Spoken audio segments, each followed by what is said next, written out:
and hello again YouTube. This is me actually back in Diablo 3 for 3 years break, and I thought why not start with a simple support guide, or simple, and why not start with the zDH, the zero damage demon hunter support for 150s in 4 months. And yeah, so this is what I started to do. And let's first go over the skills that this character require. So the role of the support demon hunter is not to do damage, it's about to buff the others. This typical is either 1 or 2 wizards on your team, so they need to be buffed with damage on the trash and be like the trash needs to do less damage to them. So the first one we have is Entangling Shot, and with the rune Chain Gang, where it actually slows up to 4 targets each time it shoots. I will get into that later, how it's cooperated with the gear you have and the set items.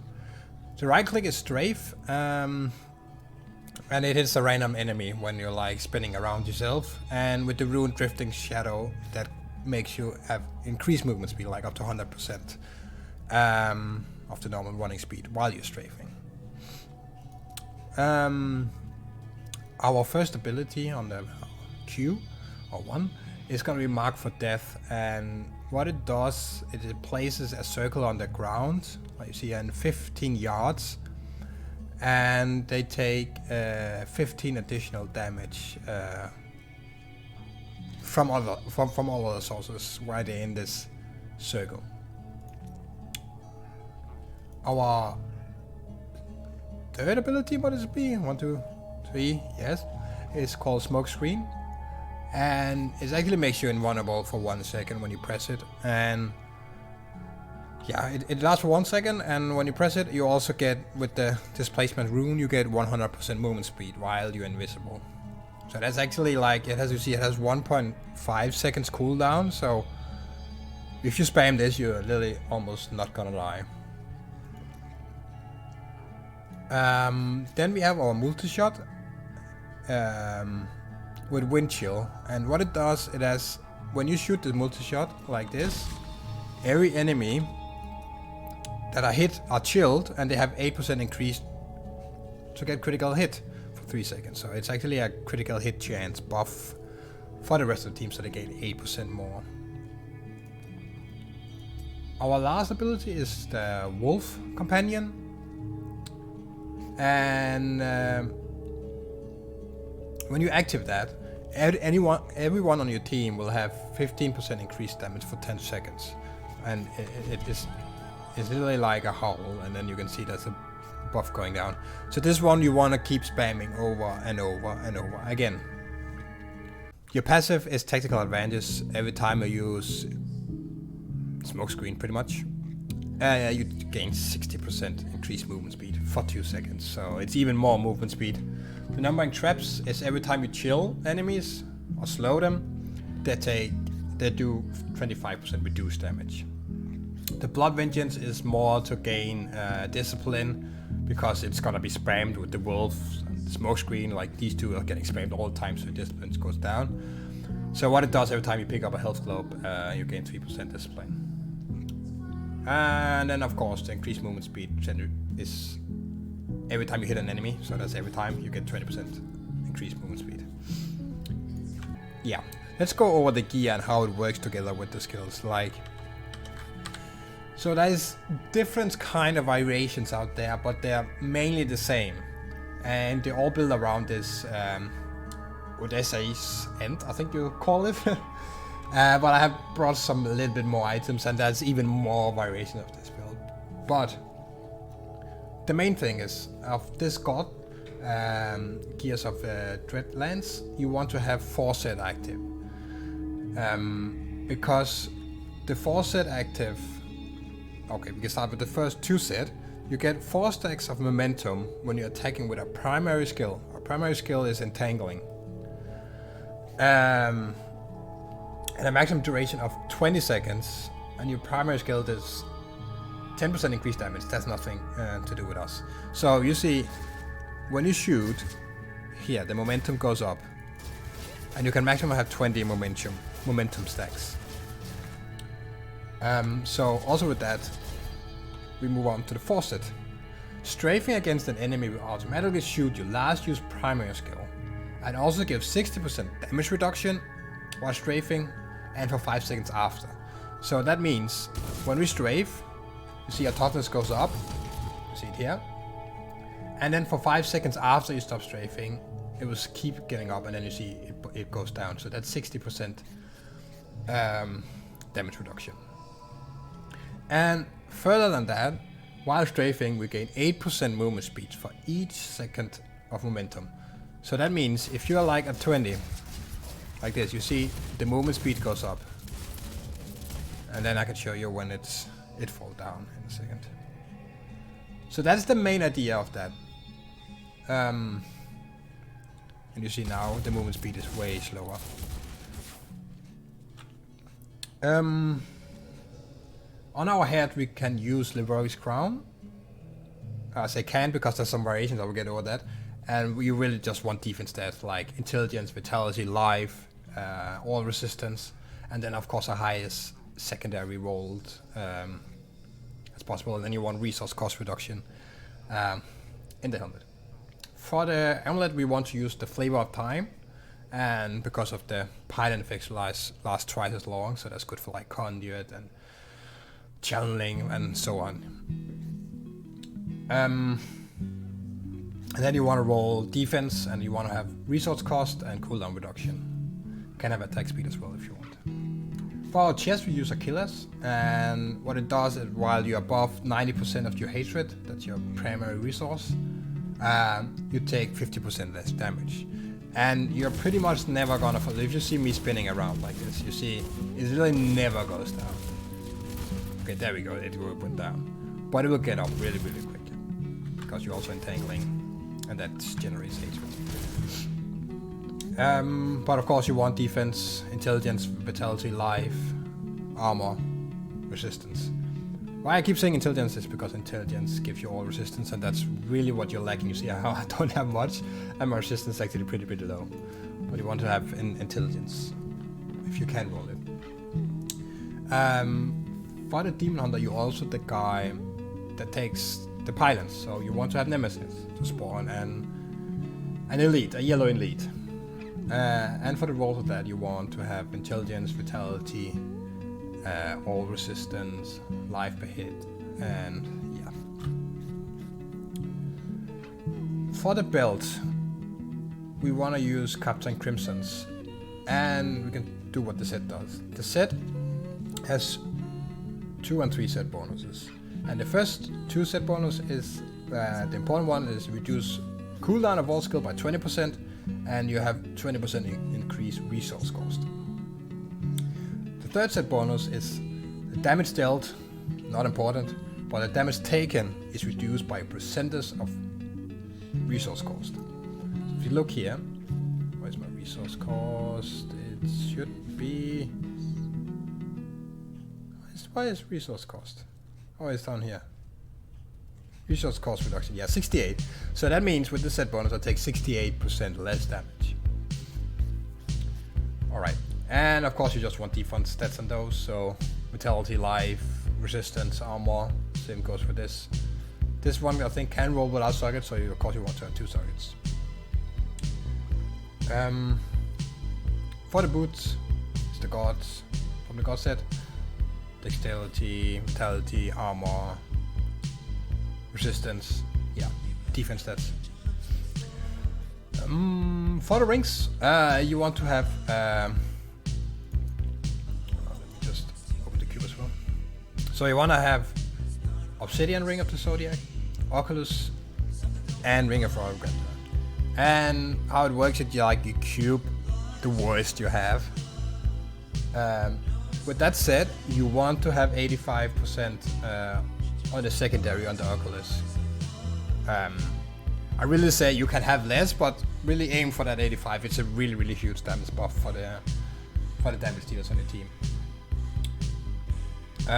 So if you can get that, like the 85, just cube it and then rare Ring of Royal Grandeur. It's not a big deal. Like your stats on the ring is not that important, but what you want is resource cost and cooldown reduction. So yeah. And of course socket. For the weapon, there's two different variations. I will take the one I use first. And we use, this is End, and what it does is you're entangling, that's it. You must have this, either in the cube or wear it. And you want to have 150% on the secondary. But what it does is that enemy snares by entangling shot take 150% increased damage from all sources. So that's a 150%, it's actually a humongous amount of increased damage to all enemies when you're entangling them. And remember the set, when you are like shooting entangle and you're spinning around, it would automatically entangle everyone around you. So that means when you're strafing around, every enemy around you will take 150% increased damage. It's actually insane. But what you want that is cooldown reduction, resource cost, attack speed, whatever. Yeah, I see I've rolled damage range out of that and I've forced the primal on this. So this is pretty good. For your quiver, it doesn't matter what quiver you're using, there's no secondary you need.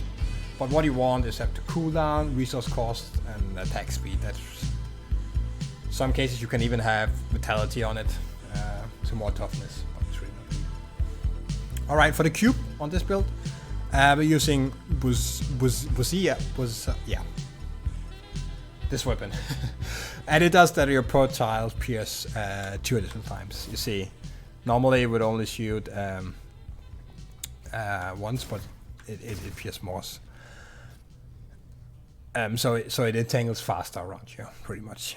And then you want Hunter's Wrath, so your primary skill is attack 30% faster. Don't care about the damage buff. So this one attack 30% faster. And that means you can build your momentum up way quicker.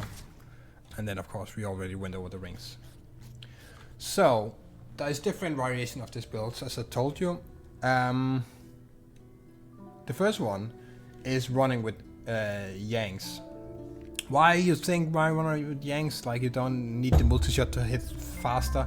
No, but it's the bow that can roll with 55% resource cost reduction. And you remember the set?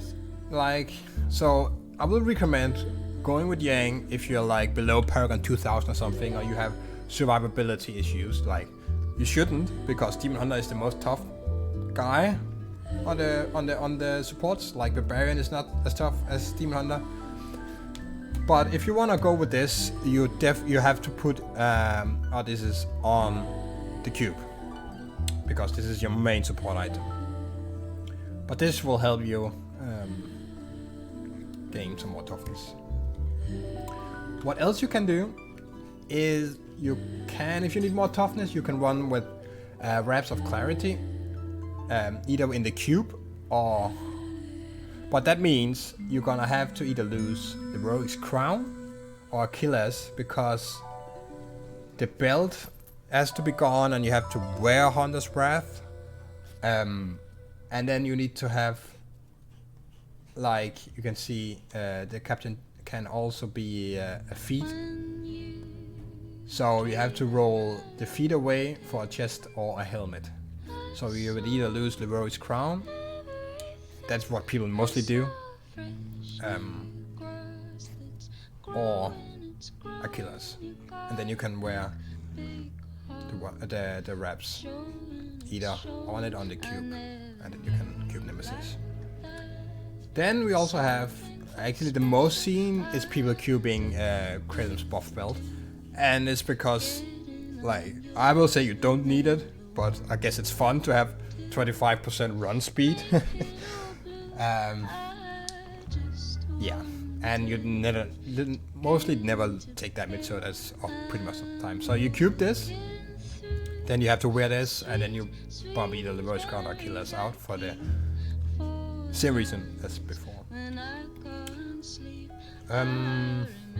I think that's the most variations. Yeah. Alright, so I will just quickly talk about what you're supposed to do and what you're not supposed to do. So let's first start what you're supposed to do. Your role in this team is to apply buffs for damage dealers, and apply debuffs. By the buffs, I mean you have your mark for death, 15% increased damage. You have your multi-shot, 8% chill. Oh, I forgot something, but I will take that after. 8% chill chance, like 8% critical hit chance, sorry. You have your wolf, 15% increased damage. You have your entangling together with the strafe and the guard set, 250% increased damage. Yeah, what I forgot was the gems. So you wanna wear Ice Blink and the Toxin gem. That's the main gems. What the Ice Blink does is when you chill enemies, like your cold skill, your multi-shot, they have 10% increased critical hit chance. So that means we have 8 here, plus the 10 from the gem, so that's actually 18% increased damage every time you multi-shot someone. The Toxic gem is, they take 10% increased damage from all sources, so that's 10% increased damage for your team. And then they of course at least deal 10% less damage.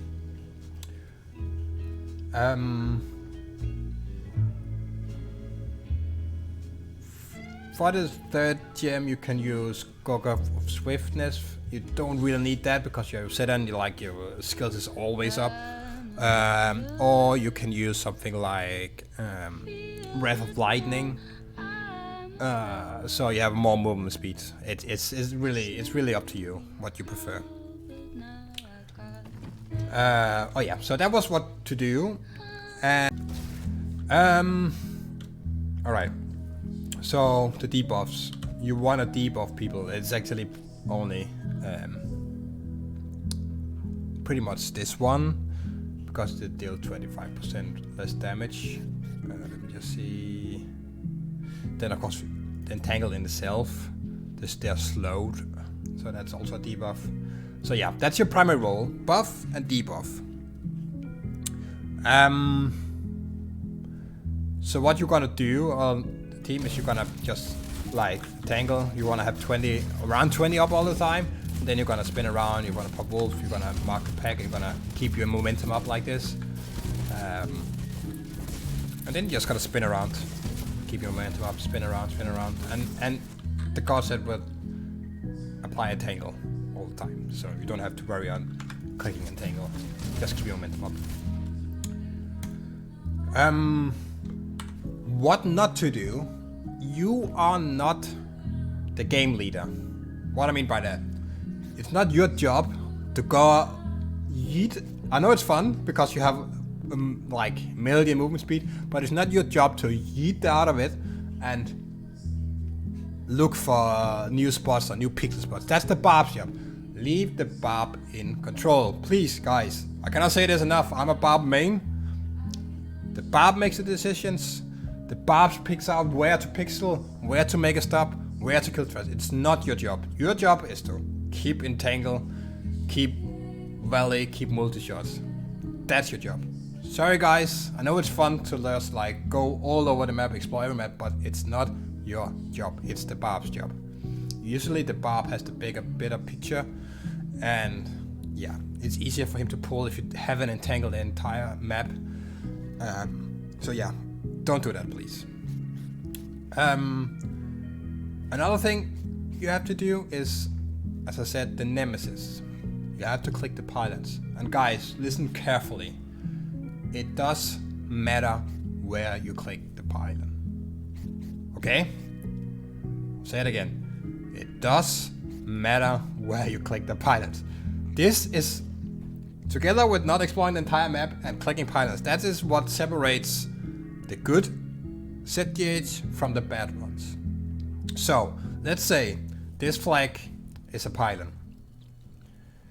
If you click the pylon from where I'm standing, the elite is gonna spawn on the same side. So, wherever you click the pylon, the elite is gonna spawn on the same side, if there's space. Okay? So, there can be, like, if there's a million mobs, or it's clogged up, or there's a wall blocking it, and you click it on the same side, they might spawn on, like, side effects. But, okay, let's say that everyone is down here at the flag, and you figured out there's a pylon here. and they're still killing stuff, don't go over here on this side and take it, because the pilot's gonna block it and the barb cannot just pull it down in one pull to the rest of the team. So you're gonna take it on the same side. Think of it, if you're a barb, where do you want the lead to be? And you pick it on the same side. Okay?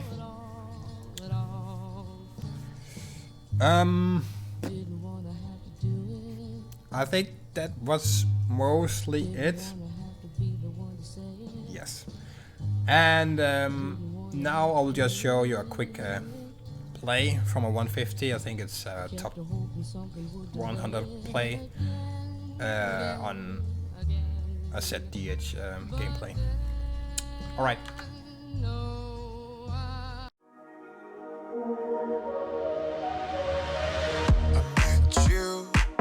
Crowd of people, I fell for you, nothing to do. You said I'm cool, don't take me for granted. To prove I'm true, what can I do? Do you want my love? And you see me trying hard to be what you need to be, forever happy with me. I know I'm a fool, I know I don't deserve you, but I'll do my best to be a better man for you. We'd be like, who cares about the problems in town? We're leaving all our troubles under the ground. We only have a life to live, don't be blind. We're riding all our thoughts, so come step inside.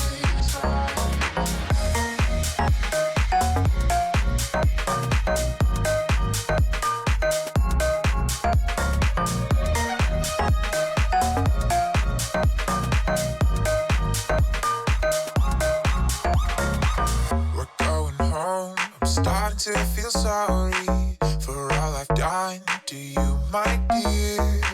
It wasn't me, I just wanted to have fun. I didn't mean to hurt your pride. Do you want my love? And you see me trying hard to be what you need to be, forever happy with me. I know I'm a fool, I know I don't deserve you, but I'll do my best to be a better man for you. We'd be like, who cares about the problems in town? We're leaving all our troubles under the ground.